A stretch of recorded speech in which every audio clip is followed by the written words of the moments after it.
অবশেষে অনেক অসুস্থতা এবং একরাশ মন খারাপ নিয়ে নিজের সংসারে ফিরে এলাম।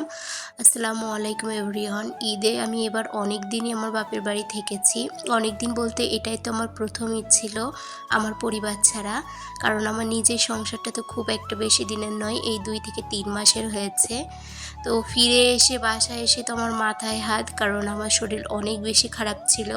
আবার এইদিকে বাসায় এসে দেখি সব কিছু এত বেশি এলোমেলো, রুমে অনেক বেশি ময়লা হয়েছে, কাপড় চোপড় ময়লা হয়েছে, বিছনা চাদর সব কিছু নোংরা হয়ে রয়েছে। তো শরীর খারাপ নিয়েই আমি ওই দিন সকাল সকাল উঠে গেছি। উঠে সর্বপ্রথমই তো আমার কাজ থাকে আমার বেডটাকে ক্লিন করা, তো আমি সেটাই করে নিয়েছি। এরপর যত ময়লা কাপড় চোপড় আছে সবগুলোকে মাখিয়ে দিয়েছি। আর অন্যদিকে আজকে ডাল আর আলু সেদ্ধ বসিয়ে দিয়েছি, এটাই আজকে দুপুরের খাবার। লাস্ট কয়েকটা দিন অনেক বেশি মাছ মাংস পোলাও এগুলো খাওয়া হয়েছে, এজন্য ভাবছি আজকে একদমই সিম্পলভাবে আলু ভর্তা করব আর সাথে পাতলা ডাল রান্না করব টমেটো দিয়ে। আর এইদিকে বাজার থেকে ডিম আনা হয়েছে। আমি আলাদা সংসারে আসার পরে এত বেশি ডিম খেয়েছি কি আর বলবো, মানে রোজ প্রায় 2-3টা ডিম খাওয়া হয়।